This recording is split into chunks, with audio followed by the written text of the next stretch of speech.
ሰላም ጤና ይስጥልኝ ተማሪዎች እንደምን አላችሁ? በዛሬው ዕለት ስለ ቢዝነስ ሳይክል በሚመለከት ማለት ነው አንዳንድ ነገሮችን እንነጋገራለን። ከዛ በፊት ለዩቲዩብ ቻናሉ አዲስ ከሆናችሁ ሰብስክራይብ፣ ላይክ እንዲሁም ሼር እንድታደርጉ በዚህ አጋጣሚ ጠይቃችኋለሁ። አሁን ቀጥታ ቢዝነስ ሳይክል ምንድን ነው የሚለውን እናያለን ማለት ነው። ቢዝነስ ሳይክል ዘ አፕ ኤንድ ዳውን ሙቭመንት ኦፍ ቢዝነስ አክቲቪቲስ ልንል እንችላለን። ቢዝነስ ሳይክል ኢን ኢኮኖሚክስ እንግዲህ በአራት ይከፈላል። አንደኛው እዚህ ላይ እንደምታዩት የኤክስፓንሽን ፌዝ የምንለው ነው። ኤክስፓንሽን ምን ይሆናል ስንል ከዛ በፊት ስለ ኤክስፓንሽን ከማውራታችን በፊት እንግዲህ ብዙውን ጊዜ ግራፍ ስንሰራ ዋይ አክሲስ እና ኤክስ አክሲስ እንጠቀማለን። የቢዝነስ ሳይክልም እንትን የሚለው የኤክስ አክሲስን እና የዋይ አክሲስን ይከተላል ማለት ነው። ልክ እንደዚህ ማለት ነው። ይህን የኤክስ አክሲስ እንደዚሁም የዋይ አክሲስን ይጠቀማል። ዋይ አክሲስን አውትፑት ወይም ጂዲፒ ኦር ኢኮኖሚክ ግሮዝ ልንለው እንችላለን። የኤክስ አክሲስን ደግሞ ታይም ነው። ታይም ዩዥዋሊ ሜጀር የምናደርገው በወር በ3 ወር ወይም በ6 ወር ወይም የዓመት ሊሆን ይችላል፣ የቢዝነስ እንቅስቃሴውን ለማወቅ ማለት ነው።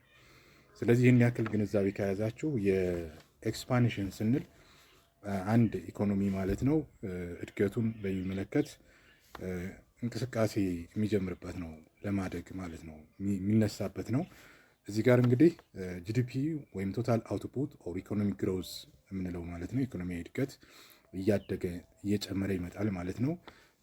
አንኤምፕሎይመንት ሬት ደግሞ እየቀነሰ ይመጣል ኤክስፓንሽን ፌዝ ላይ ማለት ነው። ኢንቨስትመንት አክቲቪቲ ኦር ቢዝነስ አክቲቪቲ ይጨምራሉ ማለት ነው። ኢንክሪዝ እያደረገ ነው የሚመጣው።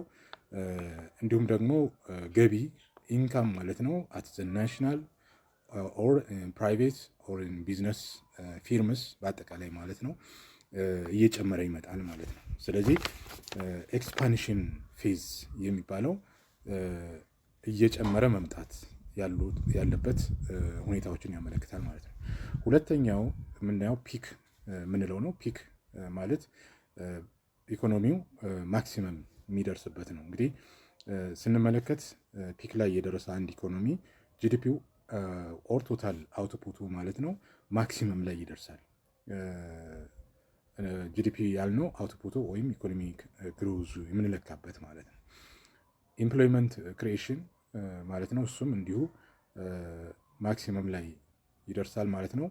ፉል ኤክስፕሎይቴሽን ኦር ዩዝስ ኦፍ ሂውማን ሪሶርስ አይዘር ናቹራል ሪሶርስ ኦር ኤቭሪ ሪሶርስ ማለት ነው።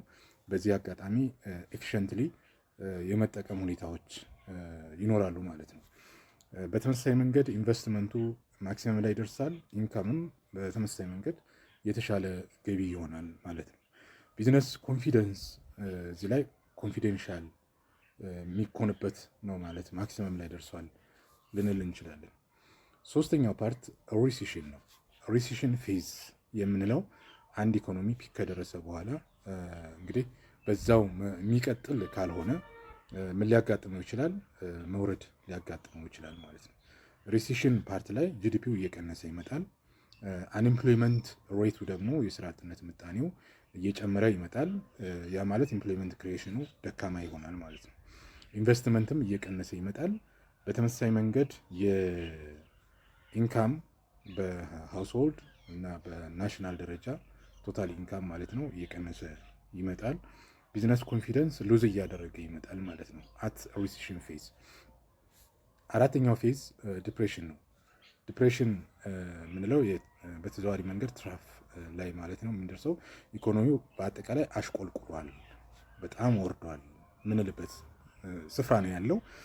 ከዚህ አንጻር ጂዲፒው በጣም ይወርዳል።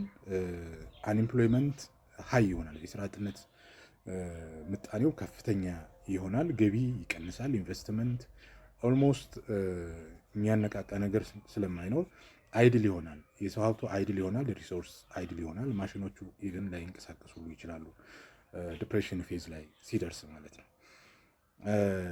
እንግዲህ እዚህ ከደረሰ ምንድን ነው አንድ ኢኮኖሚ በጣም አደገኛ ሁኔታ ክራይሲስ ሊያጋጥም ይችላል፣ በጊዜ ፈጣን እርምጃ ካልተወሰደ ማለት ነው። ትራፍ ላይ የደረሰ ኢኮኖሚ እንግዲህ ሜዥር የሚወሰድ ከሆነ ሪከቨር እያደረገ ይመጣል። ሪከቨሪ ፓርት ኦፍ ኤክስፓንሽን በት ላይት ቢት ሎወር የሆነ ትንሽ አነስ ያለ ሪከቨሪ እንትን እያለ ከዛ ወደ ኤክስፓንሽን ፒክ እያለ ሪከቨሪ ምናምን እያለ ይቀጥላል ማለት ነው። ስለዚህ በጥቅሉ የቢዝነስ ሳይክል ኮንሴፕት አፕ ኤንድ ዳውን ሙቭመንት ኦፍ ቢዝነስ አክቲቪቲ ዩዥዋሊ ኢን ስፔሲፊክ ፔሪድ ኢን የር ኦር ኢን 6 months ኦር 3 months ኦር መንዝ በዚህ መንገድ መለካት ይቻላል ማለት ነው። እንግዲህ ቢዝነስ ሳይክል ፓርት ኦፍ ማክሮ ኢኮኖሚክ ኮንሴፕት ነው፣ የማክሮ ኢኮኖሚክ ኮንሴፕት ነው። በዛ መንገድ መያዝ ይኖርባችኋል። እንግዲህ እንደ ጥያቄ ብዙውን ጊዜ ልትጠየቁ የምትችሉት ቢዝነስ ሳይክል የሚባሉትን ዘርዝሩ ልትባሉ ትችላላችሁ። መዘርዘር ነው። በእያንዳንዱ የቢዝነስ ሳይክል የሚፈጠሩ ሁነቶች ከጂዲፒ አንጻር፣ ከኢምፕሎይመንት አንጻር፣ ከኢንቨስትመንት፣ ከኢንካም አንጻር እና አጠቃላይ ከኢንፍሌሽን አንጻር ምን እንደሚመስል መረዳት ትችላላችሁ ማለት ነው። እንግዲህ ለዛሬ ስለ ቢዝነስ ሳይክል ይህን ያክል ገለጻ ለመስጠት ነው። ስላዳመጣችሁኝ እጅግ አድርጌ አመሰግናለሁ።